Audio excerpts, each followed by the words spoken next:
오늘 하나님 말씀 함께 보도록 하겠습니다. 마태복음 14장 16절부터입니다. 예수께서 이르시되 갈 것이 없다. 너희가 먹을 것을 주라. 제자들이 이르되 여기 우리에게 있는 것은 떡 5개와 물고기 2마리 뿐이니이다. 이르시되 그것을 내게로 가져오라 하시고. 오늘은 하나님 나라 25번째로 사명이란 주제로 말씀을 같이 나누도록 하겠습니다. 천국을 주님이 비유로 우리에게 가르쳐 주셨어요. 천국이 어떻게 생겼을까라고 하는 비유가 아니라 본문은 우리에게 보여주신 것은 예수님이 천국의 성격들, 하나님의 나라가 어떻게 퍼져나가는지, 얼마나 가치가 있는지, 어떻게 우리가 그 천국을 얻어야 될지를 우리에게 말하고 있는 것이죠. 그래서 하나님의 나라에 들어가는 자, 또 주의 말씀을 잘 받은 자들은 말씀을 듣고 깨닫고 순종함으로 인내하여서 많은 열매를 맺는다라고 했습니다.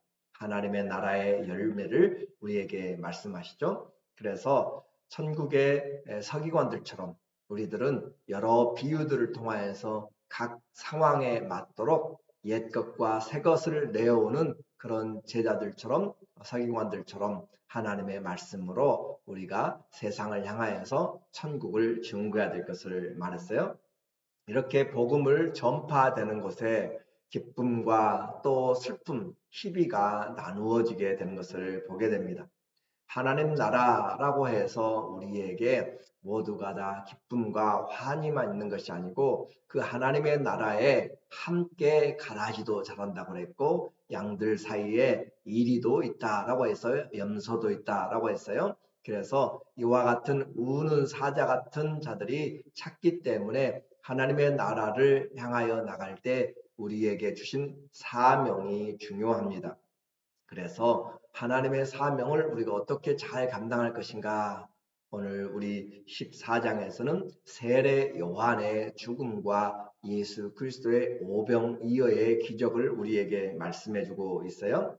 그래서 세례 요한은 예수님의 선구자입니다. 예수님보다 앞서서 예수 그리스도의 길을 예비한 자였죠. 그래서 근데 그가 옥중에서 그냥 허무하게 죽음을 맞이했어요. 우리가 보았을 때 그렇습니다. 그는 광야에서 외치는 자의 소리로 예수 그리스도의 오는 그 길들을 준비하며 백성들에게 회개 세례를 외쳤던 광야에서 제사장이 그 성전에 또 각 곳에서 가르치는 것이 아니라 그는 광야에 동떨어진 곳에서 하나님의 말씀을 증거했던 전혀 그 세상에 직무하는 관계가 없던 것처럼 보이는 자였는데 그는 예수님을 가장 잘 증거하는 자로 예수님에게 세례를 베푼 자였죠. 그리고 또 개인적으로는 그는 예수님과의 친척 관계였던 것을 우리에게 말해주고 있어요. 그런데 그가 헤롯 안디바, 헤롯 대왕 말고 헤롯 대왕의 아들 헤롯 안디바가 자기 동생 빌립의 아내 헤로디아를 취하여서 아내로 동생의 아내를 빼앗은 거죠. 동생의 아내를 빼앗아 그렇게 취한 것을 보고 불의를 지적하였더니 헤롯이 또 헤로디아가 그를 감옥에 가두었습니다. 그리고 헤롯 대왕의 헤롯 안디바의 왕의 생일에 그 헤로디아의 딸이 춤을 추며 기쁘게 하는 거로 그에게 선물을 주었는데 바로 세례 요한의 목을 선물로 주게 된 것을 보게 되었죠. 그렇게 감옥에 갇혀 있다가 세례 요한은 불의한 자에게 죽임을 당하였어요. 악이 선을 이기는 그런 결과로 보이게 됩니다. 온 땅에 메시아가 지금 오신 상태예요. 그리고 예수님이 그 현장에 예루살렘에 계시는 그리고 유대에 그렇게 계시는 상황에서 세례 요한이 죽임을 당했다라고 하는 것을 통하여 우리에게 주신 사명을 한번 생각해 보아야 됩니다. 주님이 계신 곳에 왜 그렇게 불의한 그런 죽음을 내버려 두었는가? 이 일 때문에 세례 요한은 아마 오실 그이가 당신입니까? 라고 질문을 했을지도 몰라요. 세례 요한의 죽음에 대해서 주님은 아무런 행동을 취하지 않았습니다. 목에서 꺼낼 만한 능력도 분명히 있었을 것이고 예수님은 분명히 능력이 없어서가 아닌데 왜 세례 요한의 죽음을 그대로 놔두었는가? 관심이 없었던가? 그런 것도 아닌 것 같습니다. 이것을 통하여서 각자에게 주어진 사명을 우리가 한번 생각해 보아야 돼요. 우리가 생각할 때는 꼭 이것이 올바르다라고 이것이 좋겠다라고 생각할지 모르지만 전체적으로 볼 때 하나님은 모든 것을 통찰하시고 주님의 계획들을 이끌어 나가십니다. 그리고 그렇게 맡겨진 일을 충성할 때 주님은 그 일에 행한 대로 갚아주시는 것이에요. 사명이라는 말을 들을 때 우리는 각자에게 있다는 것을 생각해야 됩니다. 각각 사람에게 하나님이 우리에게 주신 부름의 뜻이 있어요. 예를 들어서 우리는 세상에서 교회의 사명이 있어요. 그리고 학교는 학교의 사명이 있고, 그렇죠? 언론의 그런 사명들이 있어요. 그런 것처럼 히틀러가 2차 세계대전에 그런 광적으로 온 세계를 전쟁으로 몰아넣었을 때 아인슈타인의 고백들을 보면 그가 대학을 바라보았습니다. 대학은 진리를 선포하는 것이고 또 모든 다음 세대 리더들이 커나가는 것이잖아요.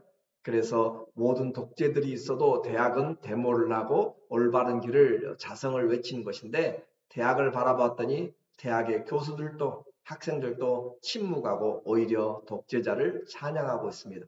언론들을 보았지만 언론들도 역시 아무런 말도 하지 않고 함구하고 있었어요.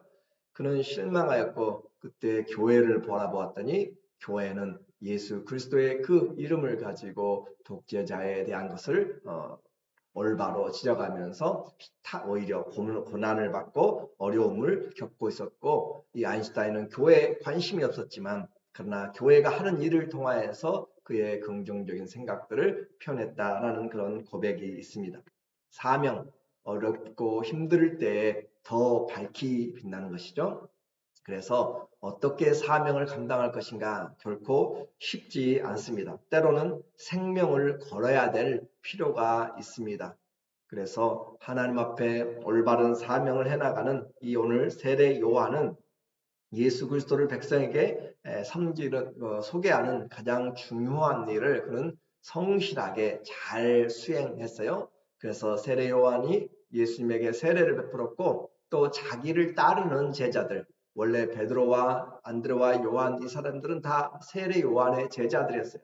그 제자들을 예수님에게 보낸 것이죠. 그래서 제자들을 보내고 또 제자들에게 말하기를 보라 세상 죄를 지고 가는 하나님의 어린 양이다. 제자들이 이야기합니다. 당신이 세례를 줬던 그 예수님에게 모두가 갑니다. 그분은 흥하여야 되겠고 나는 쇠하여야 되리라 라고 그렇게 말하면서 내가 오히려 예수님 앞에 있으면 가리워질 뿐이다. 나는 사라지는 것이 더 낫다라고 그렇게 할 정도로 그는 신랑의 오심을 준비하는 그런 들러리의 역할을 정확하게 잘 설명합니다. 누구나 그 목적을 달성하며 또 함께 기쁨을 누리기 원하지만 그는 오히려 예수님이 흥하여야 되겠고 자기는 쇠하여야 된다라고 사라져야 된다라고 말했던 것을 우리에게 말하게 돼요. 하나님 앞에서 그는 선한 사역을 잘 감당하고 예수님을 잘 소개하고 죽임을 당했습니다. 순교를 당한 것이죠. 하나님의 나라에서 얼마나 상이 클 것인가. 세상은 알지 못하고 승리한 것처럼 보여요. 옛날에 여러분이 잘 아는 항우의 중국의 그런 시대에 전국이 전쟁의 가운데 있었을 때 위기가 빠졌습니다. 그래서 번케라고 하는 장군이 있어요. 군대가 몰살의 위기에 몰렸을 때 구원을 청하는 그런 원군을 요청하는 비밀 첩자를 보내야 되는데 가다가 잡히면 안 되게 되죠. 그래서 한 군인이 자원을 하고 그가 미치광이처럼 가서 하겠습니다 라고 이야기합니다. 만약에 잡혀도 이 사람은 미치광이다라는 그런 준비를 하고 그의 입에 빨갛게 타오르는 그런 숯불을 물고 그렇게 했더니 벙어리가 되었어요. 그래서 그는 가다가 잡혔지만 아무리 신문을 해도 벙어리하고 또 미친 짓거리를 함으로써 그걸 통과하고 결국은 구원을 요청해서 엄청난 큰 공을 세웠다라고 하는 기록이 있습니다. 자기의 입술에 말을 막으면서까지 그 사명을 완성했던 것을 통하여서 비록 세상은 어떻게 그를 생각할지 모르지만 그 전쟁의 지휘자는 기억하고 있는 것처럼 그러나 이런 세상과 비교도 안 되는 예수 그리스도의 하나님의 나라의 사명을 감당한 자, 그 사람을 하나님은 분명하게 기억하시는 것이에요. 그런데 우리가 보았던 것처럼 세례 요한의 삶에 주님이 관심이 없었던 것 같은데 또 다른 면들을 우리가 보여지게 됩니다. 13절에 보면은 우리에게 말해줘요. 예수께서 들으시고 뭘 들었냐면 세례 요한이 잡혀서 죽으셨다라고 하는 것이에요. 예수님이 들으시고 배를 타고 떠나사 따로 빈들에 가시니 세례 요한이 죽었다는 제자들의 이야기를 들었습니다. 예수님, 세례요한이 죽었습니다. 라고 그 말을 듣고 예수님이 들로 갔어요. 빈 들로. 아무도 사람들이 살지 않는 그 광야로 간 것이죠.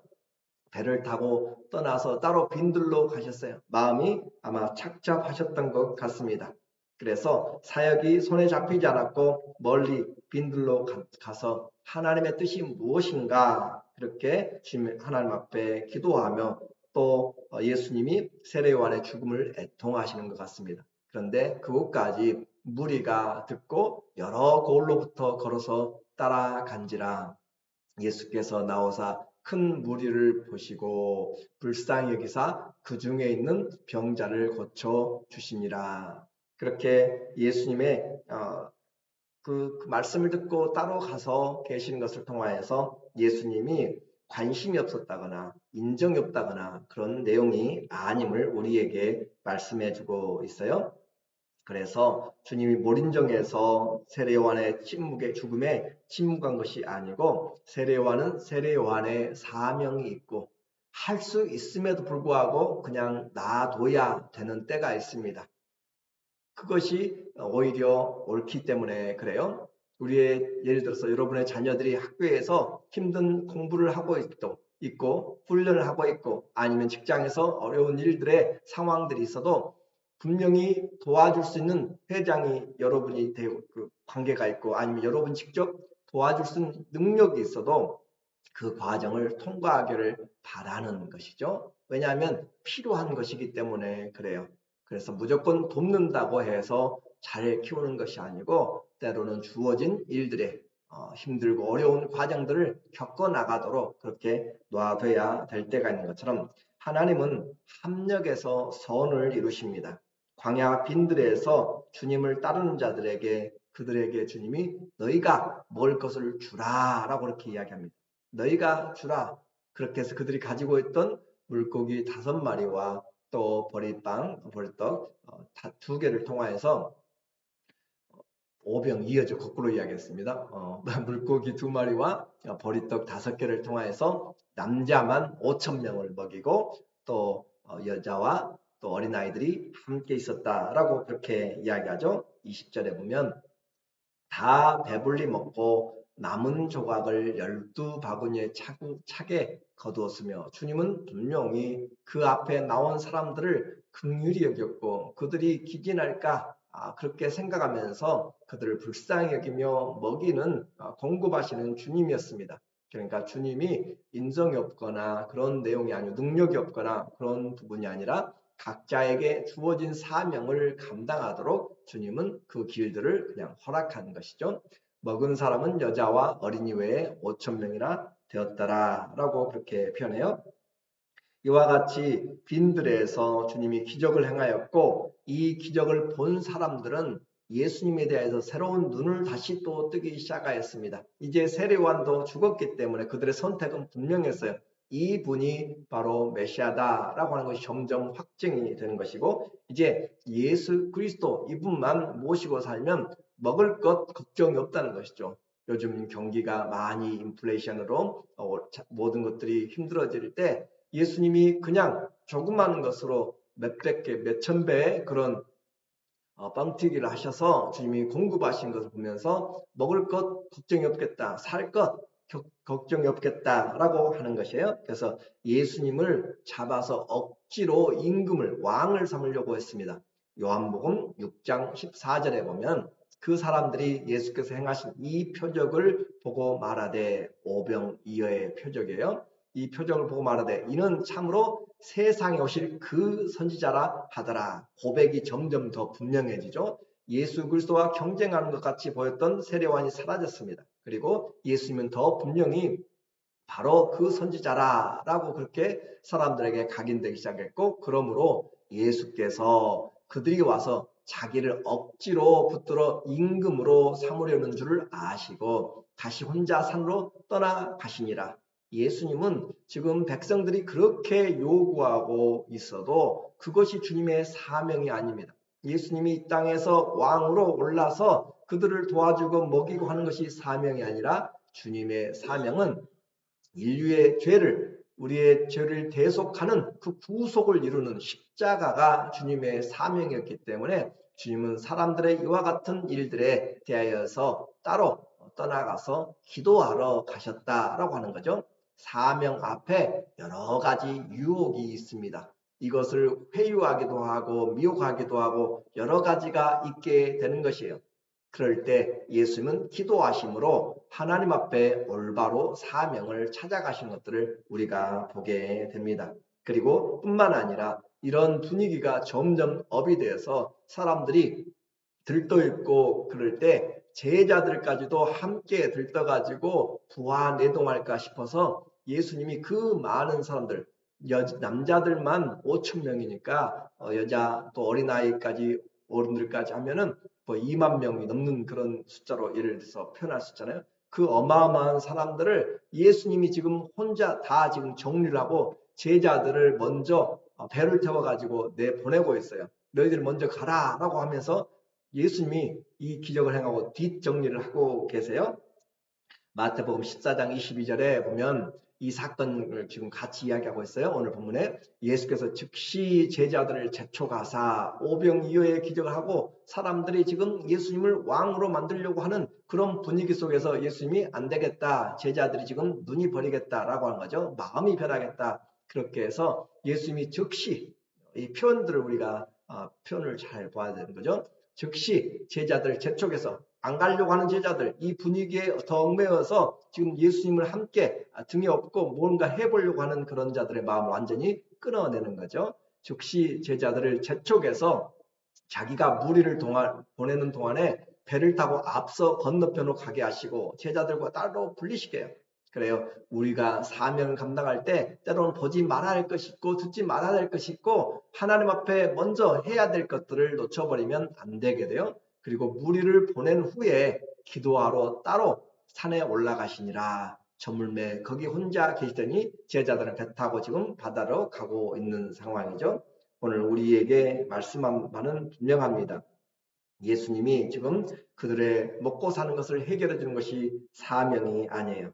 우리에게 오히려 그런 일들은 십자가를 지는 일에 방해가 될 뿐입니다. 그래서 예수님은 곳곳에서 기적을 행하면서 때로는 내가 바로 그분인 것을 말하지 말라, 기적을 행했다고 말하지 말라고 그래요. 왜냐하면 그 여러 상황들이 예수님의 십자가에 가는 길을 가로막을까 주님은 그것을 염려하는 것입니다.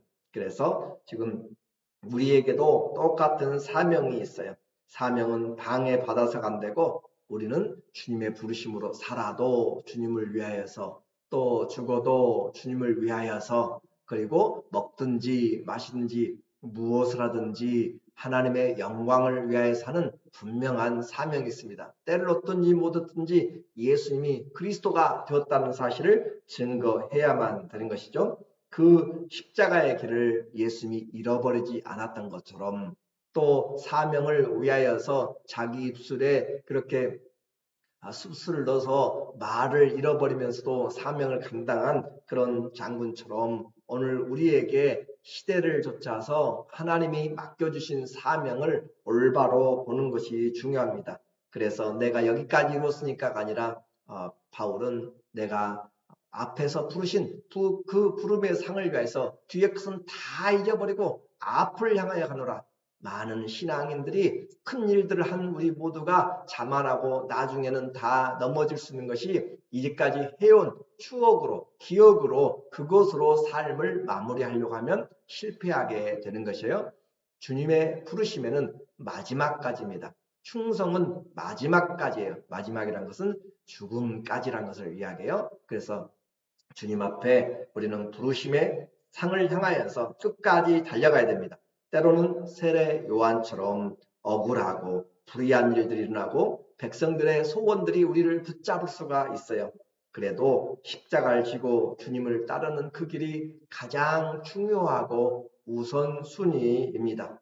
베세메스에서의 그 소들도 새끼가 있고 울고 그래도 가보지도 않은 길을 향해서 앞을 향해서 곧바로 갔다라고 하는 것이죠. 그래서 우리에게 중요한 것은 이와 같은 사명이 있다는 것이 감사한 것이에요. 세상이 흔들리고 무슨 일이 일어나도 우리에게는 변치 않는 예수님이 계시고 진리의 말씀이 있고 하나 우리가 외쳐야 될 이 복음이 있다는 것, 우리에게 주어진 인생의 사명이 있다는 것보다 좋은 것은 없습니다. 슬픔도 기쁨도 이 사명 뒤로 다 한 발씩 물러서야 됩니다. 바울의 고백을 보면서 기도하면 좋겠어요. 디모데후서 4장 7절에 보면 그의 감옥에서의 마지막 순교를 기다리고 있는 마지막 편지입니다. 나는 선한 싸움을 싸우고 달려갈 길을 마치고 믿음을 지켰으니, 그의 고백처럼 그에게 주어진 인생의 길, 선한 싸움이에요. 달려갈 길이에요. 그리고 믿음으로 지켰습니다. 이제후로는 나를 위하여 의의 면류관이 예비되었으므로 주 곧 의로우신 재판장이 그날에 내게 주실 것이며 내게만 아니라 주의 나타나심을 사모하는 모든 자에게도니라. 바울만 받는 것이 아니라 주님의 다시 오심을 기다리면서 그의 나라를 사모하고 사명을 감당한 자들에게 주님께서 의로우신 재판장으로 오셔서 우리에게 주의 준비된 상을 주실 것입니다. 우리 모두 힘들고 어려워도 이와 같은 믿음의 선진들의 고백을 통하여서 오늘도 주의 부르심 앞에 주님, 우리가 여기 있습니다. 주의 뜻이 하늘을 쓰는 것처럼 우리를 통하여서, 우리의 가정을 통하여서, 교회를 통하여서 주의 뜻이 이루어지기를 원합니다. 기도하시는 우리 모두 되기를 예수님의 이름으로 간절히 축원합니다. 아멘. 기도하겠습니다.